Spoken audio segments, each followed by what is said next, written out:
Aquel día salió Jesús de la casa y se sentó junto al mar. Y se le juntó mucha gente. Y entrando él en la barca, se sentó, y toda la gente estaba en la playa. Y les habló muchas cosas por parábolas, diciendo: He aquí, el sembrador salió a sembrar.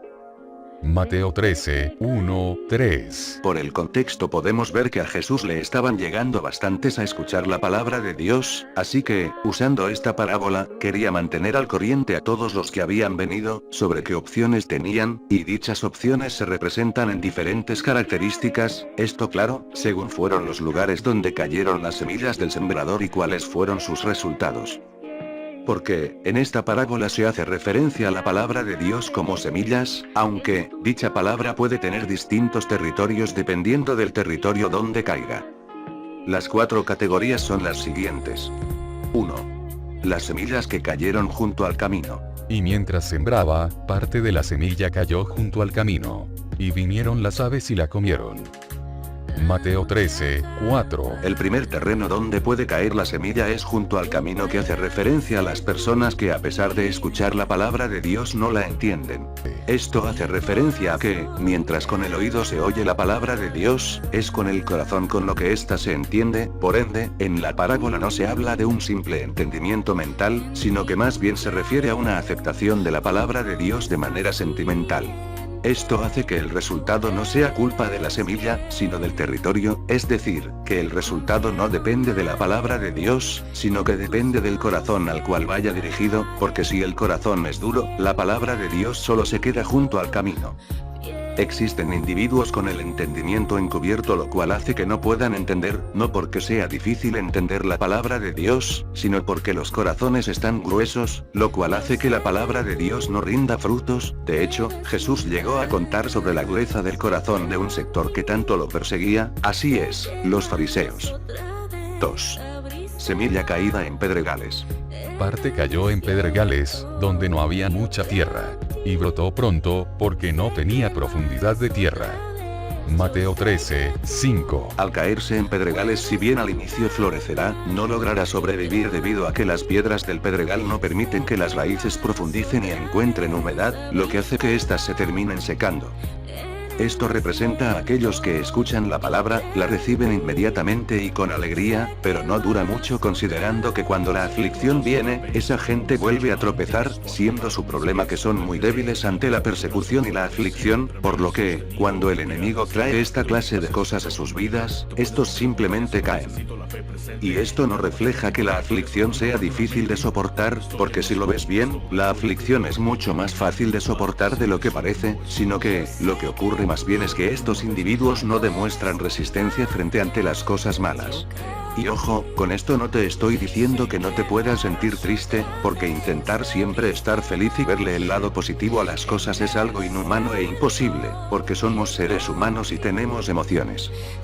Sino que, a lo que me refiero es que esta clase de gente simplemente se da por vencida cuando llegan los problemas, siendo que hay que seguir adelante, dar lo mejor de nosotros mismos, o si no, confiar en que Dios está de tu lado, porque de lo contrario, el diablo hará de las suyas. Y con esto no quiero decir que todo se deba al diablo o algo así, porque la vida tiene cosas buenas y malas, porque así es como es, como árbol que en otoño no tiene hojas y en primavera se encuentra floreciente, la vida tiene tanto cosas buenas como cosas malas. Pero igual, el diablo se aprovecha de los más débiles, así que, ten resistencia, confía en que Dios nunca te abandona, y así el diablo se irá. 3. Fueron sembrados en espinos. Y parte cayó entre espinos. Y los espinos crecieron, y la ahogaron. Mateo 13, 7. El problema aquí es que al ser guardada la palabra de Dios en nuestros corazones, también es guardada junto a los afanes de este mundo, el engaño de las riquezas y la codicia de otras cosas que actúan como espinos en el crecer de la palabra, para finalmente, terminar ahogándola. Y es que, no hay que prestar más atención por detalles como qué comeremos, beberemos o vestiremos, sino que hay que tener más interés en las cosas de Dios. Y digo, está bien vivir tu vida, tener sosiego con otras personas, relajarse, festejar o viajar, pero son primero las cosas del reino, y luego todas las demás. Así, todas las cosas te serán añadidas, porque si no hacemos esto y ponemos cosas superficiales como prioridades, estas terminarán ahogando la palabra de Dios. 4. buena tierra. Pero parte cayó en buena tierra, y dio fruto, cual a 100, cual a 60, y cual a 30 por uno. Mateo 13, 8. Ya hemos visto las anteriores tres categorías fracasar. Vimos a aquellas cuya tierra cayó junto al camino y fueron comidas, aquellas que cayeron en un pedregal y se terminaron secando y aquellas que cayeron en espinos y se ahogaron, pero vamos a ver qué pasa si la semilla cae en tierra buena. El que caiga en buena tierra hace que la semilla pueda convertirse en una planta.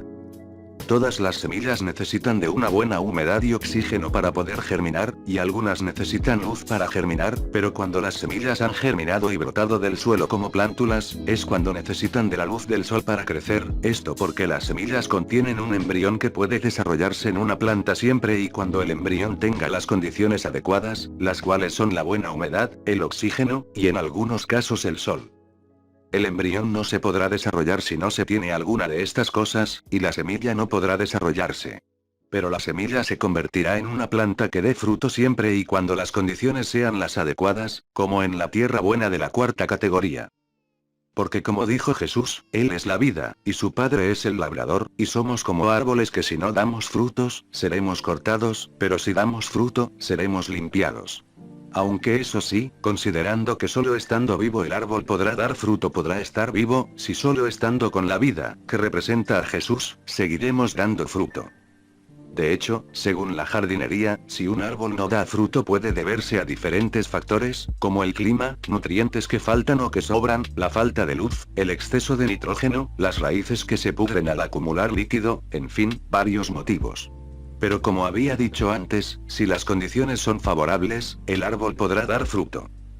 Así como ocurre con aquellos que no dan fruto por diferentes motivos, ya sea que su corazón es duro, que no tienen resistencia ante la persecución y aflicción o porque ponen otras cosas como prioridad.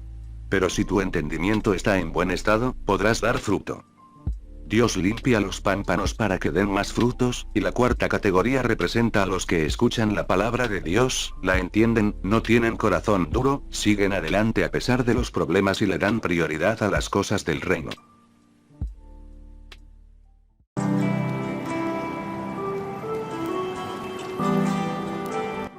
Puedo concluir que la palabra de Dios entrará en diversos tipos de personas, y sus efectos variarán según sea su forma de entender y su corazón. Algunos tendrán el corazón duro y solo se quedarán junto al camino, otros no mostrarán resistencia ante la aflicción y otros le darán prioridad a otras cosas en lugar de la Dios, pero, si no cometes algunos de estos errores y tienes un buen corazón, darás fruto y Dios te limpiará para que sigas dando fruto.